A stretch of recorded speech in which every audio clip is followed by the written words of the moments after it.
हमें गर्व है कि हम आजाद भारत में जन्म लिया है।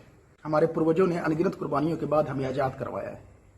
लेकिन आजादी के 77 साल बीतने पर भी ज्यादातर मौके ऐसे आते हैं जब हमें लगता है कि कुछ अभी भी बाकी है जो पूरी तरह से आजाद नहीं। खासकर महिलाओं की आजादी, चाहे बेटियों को मां के पेट में मारने की परंपरा हो या पुरुषों द्वारा उसे भोग की वस्तु समझने की। लड़कियों को ना घर में आजादी मिली और ना ही बाहर। स्कूल, कॉलेज, दफ्तर, सड़क, बस, ट्रेन, हर जगह वो डरी हुई रहती है, क्योंकि इस देश में बेटियों के उत्पीड़न के लिए कानून तो सख्त बनाए गए, लेकिन उस कानून को प्रभावी बनाने वाले सिस्टम बेहद कमजोर।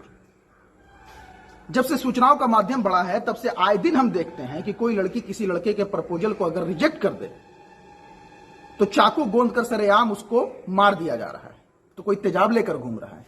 कभी दहेज के लिए बेटियां मारी जा रही है, तो कहीं बदनाम गलियों में वो बेची जा रही है।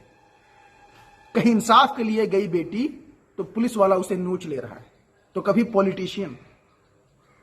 महिलाओं की सुरक्षा पर ज्ञान देने वाली पार्टियां अगर वास्तव में महिलाओं के प्रति सम्मान और सुरक्षा के ईमानदार होते, तो क्या ये लोग बेटियों के साथ अन्याय करने वाले राम, रहीम, आसाराम जैसे ढोंगी बाबाओं को पैरोल पर आजादी मुहैया कराते?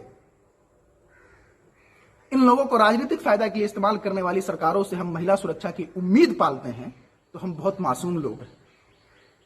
मुजफ्फरपुर शेल्टर हाउस की घटना कितनों को याद है? राजबल्लभ कितनों को याद है? कुलदीप सेंगर कितनों को याद है? चिन्मयानंद कितनों को याद है? प्रज्वल रेवन्ना कितनों को याद है? दर्जनों नेताओं और बाबाओं ने बेटियों की जिंदगी तबाह की है, और ये दोनों एक दूसरे के पूरक बन के घूमते हैं। और हम इनसे उम्मीद पालते हैं कि ये साले महिलाओं की सुरक्षा सुनिश्चित करेंगे। बिल्कुल उम्मीद मत पालिए। जिस तरह से दलितों के कुएं आजाद नहीं हुए, उनकी मूछें आजाद नहीं हुई, उनकी घोड़ी आजाद नहीं हुई, उनकी रोटी आज तक आजाद नहीं हुई, ठीक वैसे ही महिलाएं भी आजाद नहीं हुई है। और इनकी आजादी सामाजिक बदलाव से ही संभव है। और ये बदलाव हम और आपके घर से शुरू होनी चाहिए। जब हम घर में लड़की और लड़का का भेद करना बंद करेंगे, जब हम उनको ये महसूस करवाएंगे कि हम सब बराबर हैं, जाति, धर्म, ऊंच नीच की बात को बढ़ावा हम घरों में नहीं देंगे। किसी के घोड़ी चढ़ने से, मूंछ रख लेने से हम आहत नहीं होंगे।